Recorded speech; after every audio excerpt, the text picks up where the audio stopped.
Trump official to the Grayzone. CIA's Ratcliffe acts as Mossad stenographer on Iran. By me and Anya Parampil. A Trump official tells the Grayzone that, well, I don't need to read the subtitle. I already kind of gave that to you.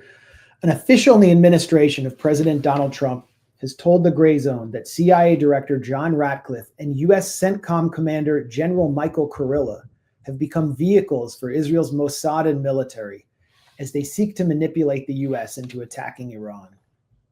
The official referred to Ratcliffe as Mossad stenographer. According to the official, Ratcliffe and Kurilla have pressured Trump to join Israel's war more directly by regurgitating overblown briefings they received from the Israeli military and directly from Mossad Director David Barnea, but without informing the president, the intelligence without informing, I'll have to correct that the intelligence derived from a foreign third party. During the Trump administration's meetings with Israeli intelligence officials, including Barnea, the Trump official told us the Israelis have demonstrated a single-minded focus on regime change, clamoring for authorization to assassinate Iran's leader, Ayatollah Ali Khamenei. The Israeli officials have emphasized that the moment to take out Khamenei is now. The issue of Iran's nuclear enrichment capacity is of secondary concern in the Israelis' presentations, which the official characterized to us as tactless, hyper-aggressive exercises in fear-mongering. At one point, the Trump official recalled, an Israeli intelligence briefer declared that Iran could transfer a nuclear weapon to Yemen's Houthi militia in less than a week. I mean, this is the WMD lie. These are the WMD lies that the Trump administration is getting from Israel. This is what Trump is believing. And it's coming through the CIA director. According to the Trump official, Trump's lead negotiator with Iran, Steve Witkoff, has been pushing the president to preserve the diplomatic track. However, an Israeli assassination of Khamenei would almost certainly be the nail in the coffin of nuclear negotiations, which is precisely why the Israelis seem so determined to do it.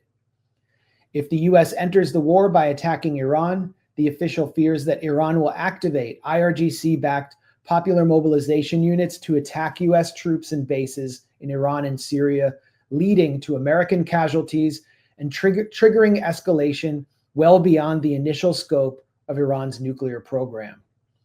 Having launched a damaging war of attrition with Iran, Tel Aviv is deploying every mechanism at its disposal to compel the U.S. to lurch headlong into the conflict it initiated, but which it cannot finish on its own. Inside the Trump administration, the source told the Grayzone that top officials who have questioned the logic of attacking Iran, such as Director of Intelligence Tulsi Gabbard and her deputy, former CIA officer and Director for the National Counterterrorism Center Joe Kent, have been excluded from meetings by White House Chief of Staff Susie Wiles. So Susie Wiles is a key figure here on the pro-Israel side, on the Israeli side. Taking the lead in briefing the president is a highly suggestible CIA director whom Israel has groomed since he first entered Congress. And you can see, this is the video, this is the audio that I obtained from an off-the-record private AIPAC briefing in Washington. Remarks by AIPAC's new CEO, Elliot Brand, boasting of his control and Israel's control over John Ratcliffe. So let's go into that section. And, if you have questions for me when I'm done with this article, send me a super chat.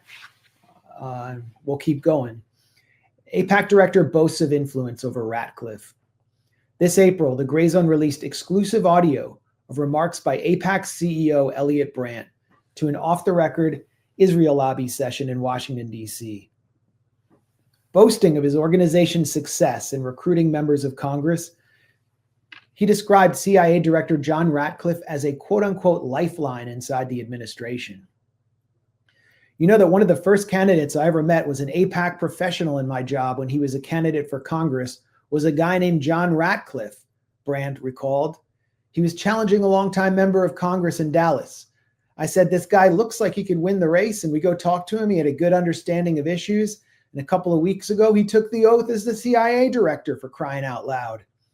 This is a guy that we had a chance to speak to. So there are a lot. I wouldn't call them lifelines, but there are lifelines in there. I would play you the audio, but it's just not very good audio. So it's better that I just read the comments by Brandt. You can listen to the audio at our site in this article. Besides Ratcliffe, AIPAC CEO Elliot Brand also named Marco Rubio and Mike Waltz, two former Republican congressmen cultivated by AIPAC, in advance of their appointment to key national security positions in the Trump administration. They all have relationships with key AIPAC leaders from their communities, said the AIPAC CEO, referring to Ratcliffe, Rubio, and Waltz. So the lines of communication are good should there be something questionable or curious, and we need access on the conversation. And that's what is taking place right now. They're getting access. This May, Waltz was outed by colleagues for secretly coordinating with Israeli Prime Minister Benjamin Netanyahu to orchestrate a U.S. attack on Iran, costing him his job as National Security Council Director. Secretary of State Rubio assumed the role of acting National Security Director, granting him control over more cabinet-level positions than any U.S. official since Henry Kissinger. Meanwhile, Ratcliffe quickly emerged as the key channel of Israeli influence in the administration. The CIA director has come a long way since entering politics as the mayor of a backwater Texas town with a population of just 7,000 people. With no experience in the U.S. military or intelligence, Ratcliffe spent the early part of his political career as mayor of Heath, a small town outside Dallas, which was broken by a year-long stint as a U.S. attorney between 2007 and 2008, appointed by George W. Bush. He entered Congress in 2014 and emerged 2 years later as one of Trump's fiercest attack dogs on the Judiciary Committee. The backbencher Ratcliffe also served on the House Intelligence Committee, despite having no intelligence background.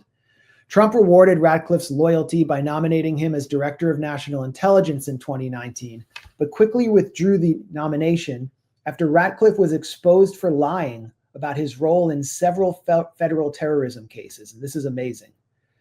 His most absurd embellishment was on the prosecution of the directors of the Dallas-based Holy Land Foundation, in which he boasted that he, quote unquote, convicted individuals who were funneling money to Hamas behind the front of a charitable organization.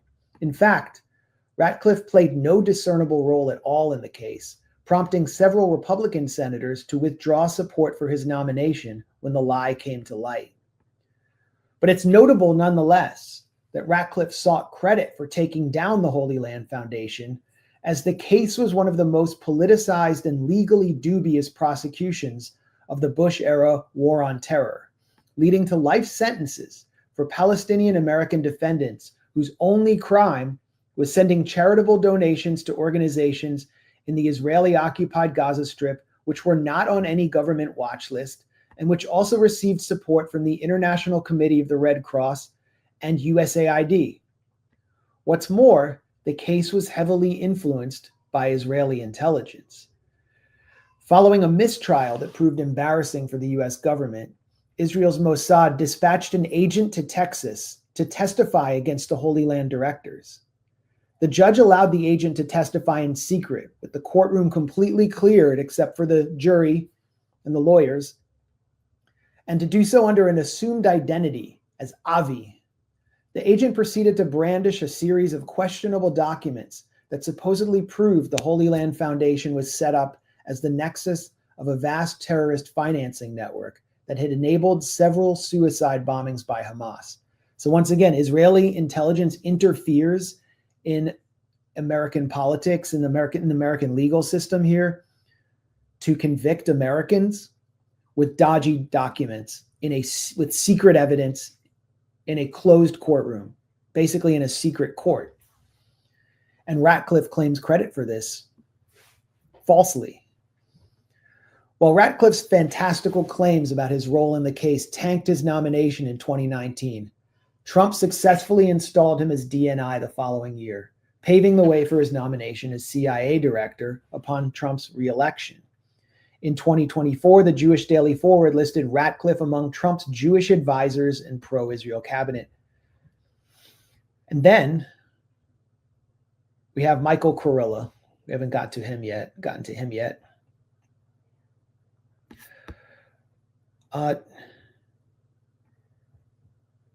The Trump official that we spoke to told us that White House Chief of Staff Susie Wiles has ensured that the president remains surrounded by Ratcliffe and General Michael Kurilla in briefings related to Iran.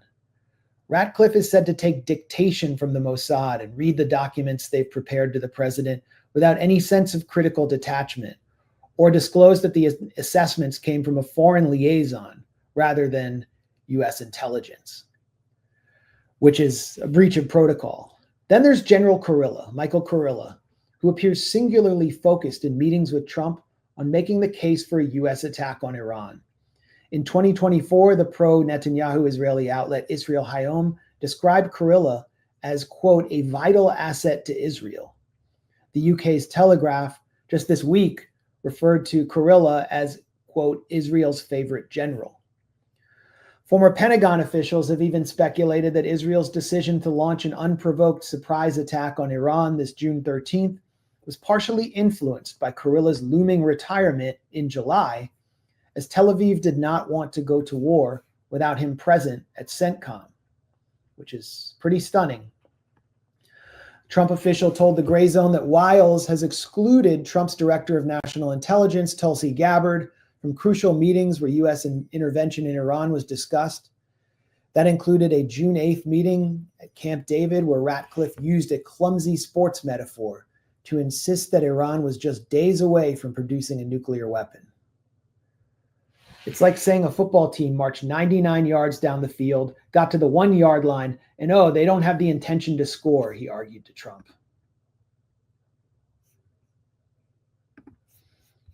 2 days later, Gabbard released a social media video invoking the American military's destruction of the Japanese city of Hiroshima with a nuclear bomb in 1945 and warned that a similar horror could soon unfold between, in her words, political elite warmongers, because, in her words, political elite warmongers are carelessly fomenting fear and tensions between nuclear powers. Trump was reportedly infuriated by her comments. Asked by a reporter about Gabbard's testimony this March that Iran had not restarted its nuclear weapons program, Trump grumbled, "I don't care what she said," then echoed Ratcliffe's view, which was by extension the view of the Israelis. This is what Trump said. "I think they were very close to having a nuclear weapon." This whole episode might explain why Gabbard released a statement yesterday. Was it yesterday? Yeah, yesterday on June 20th on Twitter X, insisting her views on Iran's nuclear enrichment were faithfully aligned with Trump's and had been distorted by a, quote, dishonest media seeking, in her words, to manufacture division. Though the statement reaffirmed her commitment to President Trump, her assessment of Iran's nuclear program did not differ from the evaluation she delivered in March, which determined Iran was not currently pursuing a nuclear bomb. Gabbard claimed on Twitter X, "America has intelligence that Iran is at the point that it can produce a nuclear weapon within weeks to months if they decide to finalize the assembly." So she was getting demolished on Twitter, people comparing her to Colin Powell.